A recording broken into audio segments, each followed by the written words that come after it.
Muraho neza, nizere ko meze neza, nanjye meze neza ndashima Imana ni ukuri nta kibazo. Uyu munsi rero ngiye kubasubiza.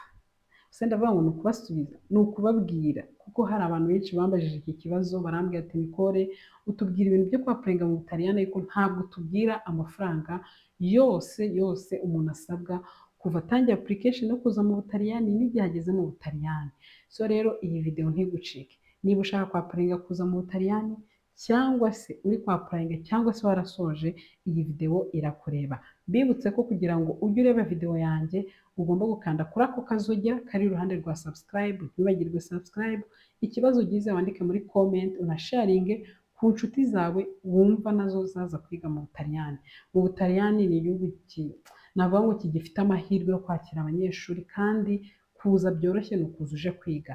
Mbibutse ko kuza kwiga hano uza ufite full scholarship. Ikindi wiga ku buntu. Wiga ku buntu hano nta minerivare utanga, wowe wiga ku buntu noneho bakaguha n'amafaranga agutunga. Ibyo bintu muri video ya scholarship nababwiye scholarship n'ibibazo iba yagukemurira ugeze hano.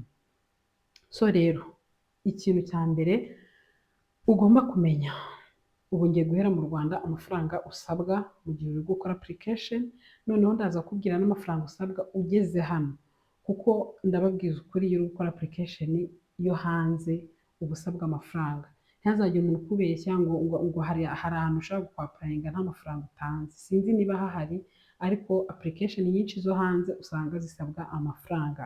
Mbibutse ko rero twebwe gutya ndi kukubwira hari video y'ukuntu ugomba kwikora application yo kuza mu Butaliyani. Twayishyize kuri YouTube channel, ndizera ko rero niba warebye iyi ngiyi uraza kubona n'indi ikurikiyeho wikorera application nta wundi muntu ubajije. Nababwiye ngo muzaza mu Butaliyani kandi muzashakira ubuzima kandi bizakunda. Mbibutse ko Butaliyani ni igihugu iyo urangije kwiga urakomeza ukahaba ugakora kandi ndetse baguha n'ubwenegihugu. Ibyo bintu rero ni ibintu bishoboka mu Butaliyani, ntukumve ngo iyo urangije mu Butaliyani bahita bakwirukana. Hari umuntu wigeze uhimbwira ariko ibyo ngibyo baba babeshya. So rero amafaranga usabwa mu gihe uri gukora application ukiri mu Rwanda ni amafaranga ya application fees. Mbibutse ko ku bantu twagiye tubana ku ma live ya TikTok, nkunda kuvuga kuri Parma kuko niho niga, niho nzi ibintu byinshi byaho, ariko ushobora no kwapulayinga ku yandi ma université akorana na scholarship yanjye. Izo université rero hariho Bologna, University of Bologna, University of Ferrara, University of Modena na University of Parma ari nayo nigamo. Igihe rero ugiye muri la video ukuntu wapulayinga ugasanga hari isomo ushaka kwiga ritarimo muri ayo ma université nkubwiye, ushobora kugenda naho ukagerageza ukapulayinga niba hari isomo wowe isomo ushobora kwiga, kuko amasomo yose ntabwo muri Parma arimo. So rero amafaranga usabwa ya mbere ni kuri admission fees ya hano mu Butaliyani ni amayero 30. Ushobora wenda no kwapulayinga Ferrara ho ni amayero 20. Ushobora kujyana na Bologna ntabwo nzi fees ngo nangahe, ariko application zinaha zisigaye zitwara amafaranga kandi twe mu gihe tukizi naha kuri admission nta mafaranga twatangaga. Rero urumva ni ibintu bigenda bihinduka, nk'uko ama interview kudepoza ibyangombwa kuri visa bisigaye bibera i Kigali mu gihe twebwe byose byaberaga Uganda. Ubu usigaye ujya Uganda ugiye gutera ibikumwe ugategereza visa. N'ama interview urumva ibintu byose bisigaye bibera mu Rwanda muri make. Ujya Uganda ugiye gutera ibikumwe gusa ubundi ukaza mu Rwanda ugategereza. Urumva rero iyi application fees ni amayero 30. Ubwo nuyashyira mu manyarwanda bizaterwa n'iyero ahantu rigeze, ariko usanga biri gufata nka 47 by'amanyarwanda. Ayo niyo ya mbere usabwa. Hari andi mafaranga rero usabwa aho kuri admission nayo ngaho usabwa gusa. Tugiye noneho kuri application ya scholarship yo nta mafaranga usabwa. Noneho tugiye kujya kuri application kuri visa.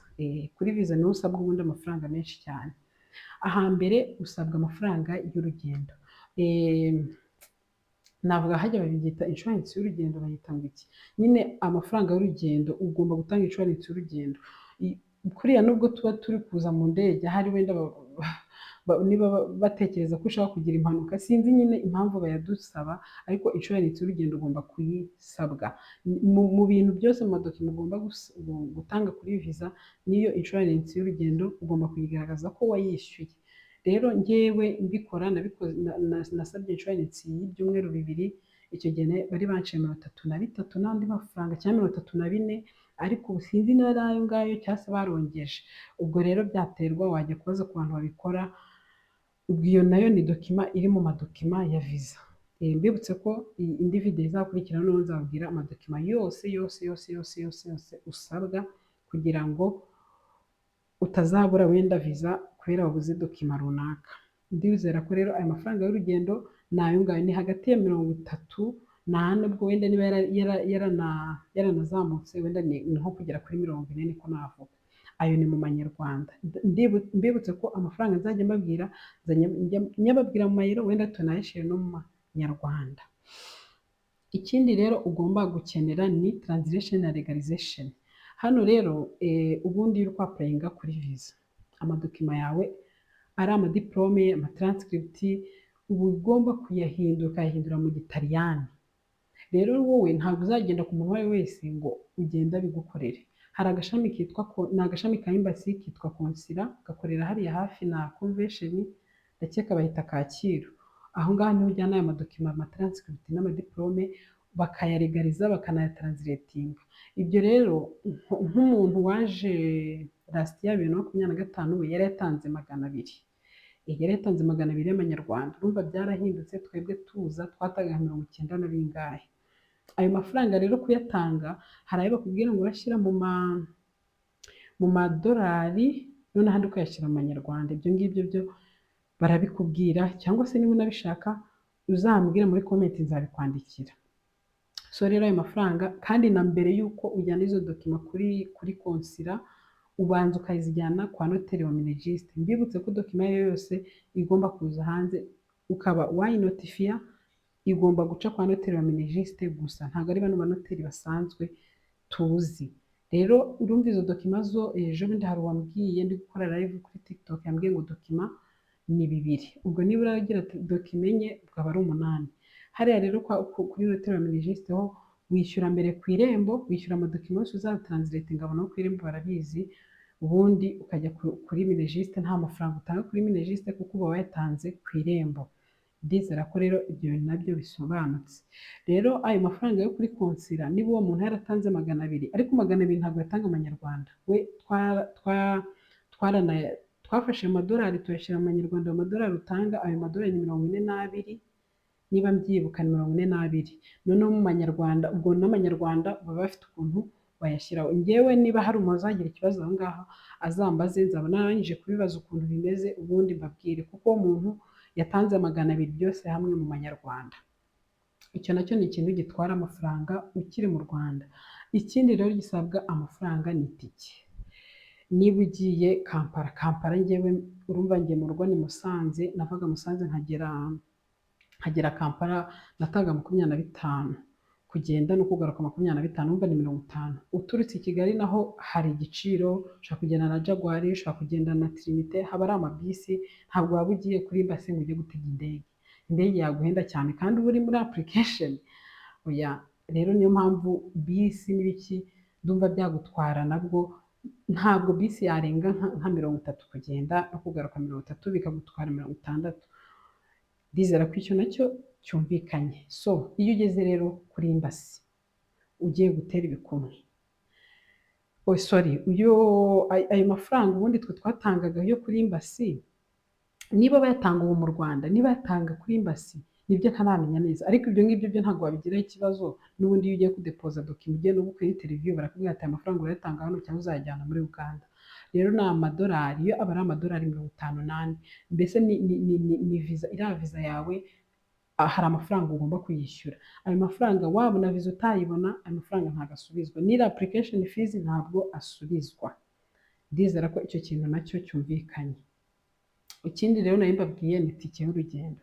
Tike y'urugendo rero ngewe nza hano nzajya mbabwira ibyo ngewe nagiye nkora, ubwo nawe bizaterwa ariko iyo uguze tike mbere urahendukirwa, iyo uguze tike utinze amafaranga aba menshi. Njyewe rero nza natanze magana arindwi na mirongo itanu ahari kuza gusa.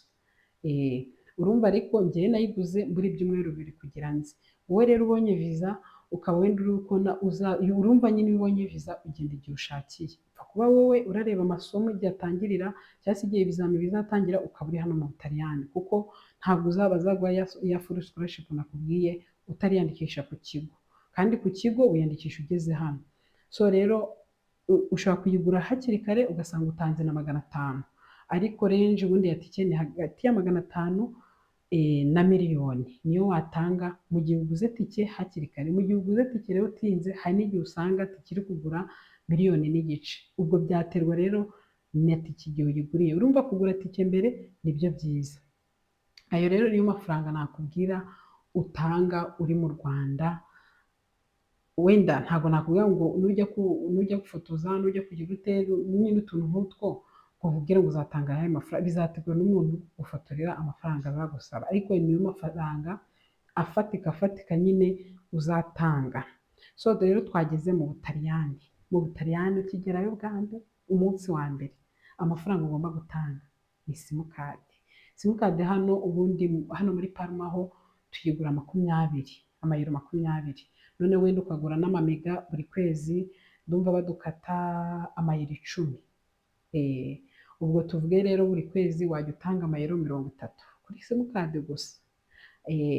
None ubwo ni simukadi no guhamagara byose ni amayero 30.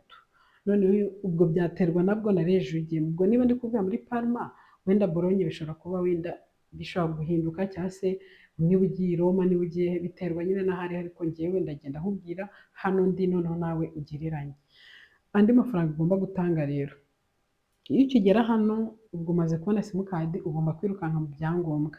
Icyo cyangombwa ubundi ukigera hano ugashaka bacyita permesso di soggiorno, ni residence permit, mbese ni icyangombwa cyo gutura nk'umunyamahanga winjiye mu gihugu. So rero icyo cyangombwa mbere y'uko ugisaba hari ukuntu bakubwira, hari utudokima ujya gusaba natwo dutwara amafaranga, ariko ntabwo aba ari menshi pe. Ndumva njyewe utwo tudokima kugira ngo na permesso di soggiorno ntabwo yarengeje nk'amayero 40.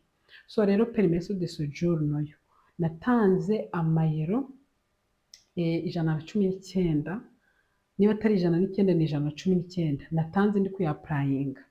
Iyo permesso di soggiorno yo iyo umaze kuyapurayinga urategereza bakazaguha itariki yo iyo wayapurayinze baguha itariki yo kuzateraho ibikumwe. Ubwo rero iyo tariki baguhaye yo kuzateraho ibikumwe nibwo ujya gutera ibikumwe byose, noneho ugategereza permesso yawe ikaza. Iba imeze nk'agakarita nyine, ari nk'agakarita, ari nk'akarangamuntu. Ariko mbibutse ko indangamuntu hano yo kuyibona ntabwo bigoye. Iyo umaze igihe hano umaze kuapurayinga iyo permesso di soggiorno uyifite, indangamuntu urayapurayinga ntabwo itinda, ubundi ifata iminsi 45 niyo bari bampaye, nari namaze kuyibona. Ubwo ndizera ko icyo kintu gikemutse. Andi mafaranga rero ugomba gutanga ni ay'inzu. Mbibutse ko ikintu gitwara amafaranga menshi ugeze hano mu Butaliyani ni inzu. Inzu rero iba iri muri range ya 400 y'amayero na 500. Umva kankubwire, nubona inzu iri munsi ya 400 ni amahirwe uba ugize, ni amahirwe uba ugize hano mu Butaliyani, ariko biterwa na regio.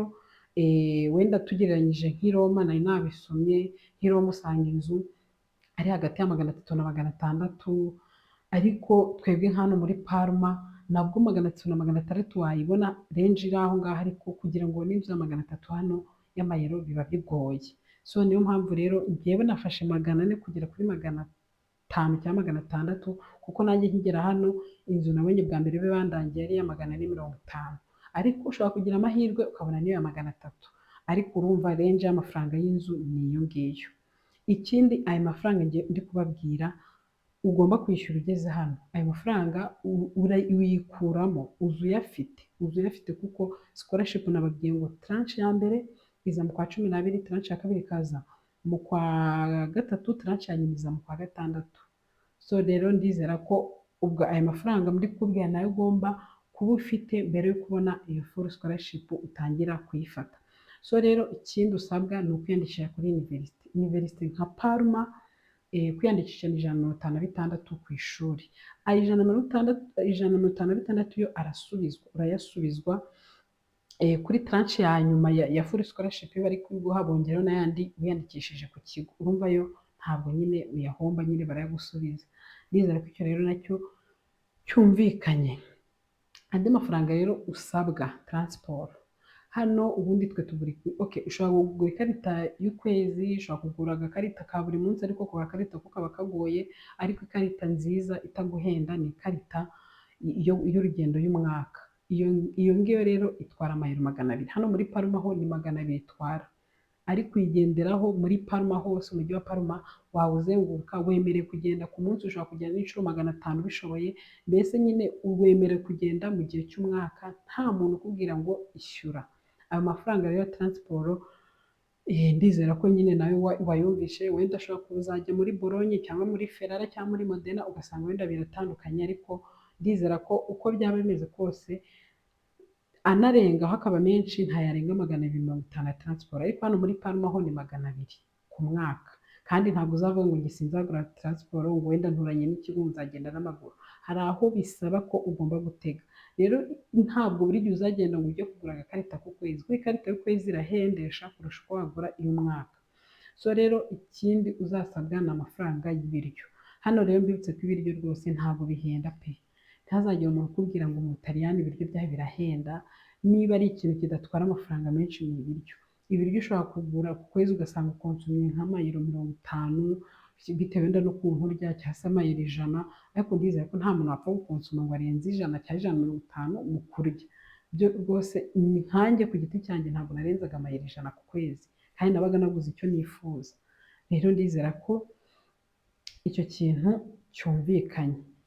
Kandi mbibutse ko aya mafaranga, mbibutse ko aya mafaranga uba uyasabwa, uba ugomba kuyikura mu mufuka, uba ugomba kuyikura mu mufuka. Ahantu nagiye mbabwira ngo mu mayero, mujye muyafata ayo mayero muyakube n'iyera ahantu rigeze ubu ngubu. Nk'ubu twebwe rero online riri kuvunja 7, ariko wenda mu Rwanda ushobora kuba wenda wasanga riri kuvunja 6, ariko ugomba gufata byibuze range ukavuga ati iyi wenda ni 7. None niba bambwiye 100 udukubye 7 nangahe, nuko ugomba gukora imibare kugira ngo umenye amanyarwanda arimo. Mbibutse ko rero nubwo bavuga ngo bank statement, kuri narabibasobanuriye nabwo kuri visa nayo bank statement ni ikintu cy'ingenzi. Niba ushaka kwapplyinga mu Butaliyani, byibuze ikintu kiba kigoye ni bank statement. Bank statement impamvu bayigusaba ni ukugira ngo ibi bintu byose nyine uri kubona ndi kujya nkubwira ati ibintu urabisabwa, ni amafaranga ugomba kwikura mu mufuka. Iyo wayitanze kuri embassy baravuga ati umuntu arishoboye, nagereyo noneho mbere yuko abona ya scholarship akaba yaba afite iyi bank statement, azajya yishyurira byoroshye atagiye kuba umuhomeless mu Butaliyani. Ibyo nibyo banga, ntabwo bashaka nyine ngo uze ubahombye, nyine usange ubaye umuntu nyine ntabwo asebwe iki, nyine usebeje igihugu cyabo. Niyo mpamvu rero usanga bank statement bayigusaba kandi baguhaye full scholarship. Hari abantu bagira ikibazo ngo full scholarship, ngo ubuse ngo kuko ngo baduhaye ngo admission, ariko full scholarship bakayikwima. Ndakubwiza ukuri, admission hano niyo igoye kurusha kurusha full scholarship. Nabwiye ko scholarship nitugera kuri tapa yaho naho tuzabakora video ukuntu wayapplyinga, ariko nitugera kuri tapa yaho kuko yo bayapplyinga mu kwa 7, urumva aho haracyari kera. Nzababwira ibisabwa, kandi ibisabwa kuri ayo ma university nababwiye ntabwo bigoye pe, uzabona full scholarship. Ahubwo wowe Rwanda nuko wabona iki, wabona admission. Mbibutse ko application zafunguwe, video twayishyizeho ukuntu wakwikorera application ubundi ukaza mu Butaliyani. Rero nahawe niba aya mafaranga rwose nkubwiye, ubundi aya mafaranga nkubwiye n'ubu uyafite nujya ufata ayo nagiye nkubwira ukayandika ukakuba amanyarwanda ukareba amamiliyoni avuyemo. Noneho mbibutse ko aya mafaranga iyo uje hano mu Butaliyani yose agomba kuza ari mu mayero. Niba unafite n'amadolari agenda uyavunjisha mu manyarwanda uyashyire mu mayero, ugomba kuyazana mu mayero. Rero byibuze ni ukuri nko ku mwanzuro wenda naguha, kuko ngewe wenda nkurikije nanjye ayo nazanye, sibyo, byibuze amafaranga ugomba gusabwa mu Rwanda ho uzajya uyashyira mu manyarwanda urebe, ariko ayo ugomba kuzana hano mu ntuze nyine hano mu Butaliyani, byibuze ni nk'ibihumbi 2,500 bitatu by'amayero, 2,500 bitatu niyo renje. Noneho aho ngaho ni igihe urabona byibuze inzu ya 400 kumanura, mu gihe urabona wenda nk'iya 450, 500, nawe urumva byibuze ushobora kuzana nka bitatu 3,500. Ariko ngewe icyo gihe nazanye bitatu, ariko ndumva nageze mu kwa 12 bampaye scholarship nkiyafitemo makeya, ariko njye nabaga mu nzu ya 300. Urumva rero uramutse ugize imana wagira hano ukava mu nzu ya 300, ibyo ngibyo 2,500 bitatu byavamo rwose. Kandi iyo ugeze hano ntabwo uhita nyine ukonsoma cyangwa se ibintu by'imyenda ibiki, ibyo byose uzabigura mu Rwanda, kuko hano biba bihenze kurusha uko wabigurira mu Rwanda. Rero renje nababwira ni hagati ya 2,500 na bitatu. Mu gihe uraza ukaba mu nzu ya 400 ni hagati ya 3 na 4. Sorry, na 3,500. Ndizere ko ayo mafaranga rero n'ubu uyafite uje hano ariko y'amayero, ayo mafaranga rwose azagufasha hano mu buzima bwo mu Butaliyani. Inama rero nagira abanyarwanda bose bifuza kuza hano cyangwa bari gukora application, tegura budget yawe mbere yo gutangira application. Niba ubonye iyi video hita uvuga ati rero ngiye ngomba gukora ibi, ngomba kugira ute amafaranga, ngomba kuba nyafite, sibyo? Ntuzaze wumva ngo ibintu byose birahendutse mu Butaliyani. Ubutaliyani ntabwo buhendutse, ntibakababeshye, sibyo? Jya ugira amafaranga y'inyongera. Niba nkubwiye ngo 2,500 bitatu, niba wabona na 4 aba ariyo uzana. Ntuvuge ngo urazana ngo ayo nkubwiye ngo niyo ugomba kuzana ku itegeko. Niba hari ayo ufite arenzeho yazane, uzayabika, ntabwo uzayagira ute, ntabwo uzakoresha ibyo utagomba kuyakoresha, sibyo? So rero niba hari ibindi wifuza ko tukugezaho mu buzima bwo mu Butaliyani, cyangwa se hari ikintu wifuza kumenya, nyandikira muri comment umbwire ati Nicole rwose hari ibintu utambwiye, ubundi ndagaruka mbikubwire. Sharing iyi video ku muntu wese wifuza kuza mu Butaliyani, ushaka kuza kwiga. Mbibutse ko kuza kwiga hano amahirwe menshi ni bachelors, kuko bachelors bayiga kuza kwiga masters ni mu Cyongereza, ariko bachelors baziga mu Gitaliyani. So rero ndabakunda cyane, ubundi nakagaruka muri next video, ubundi mba twungurana ibitekerezo. Ufite ikibazo mbaze, nanjye ndahari ngo mbasubize.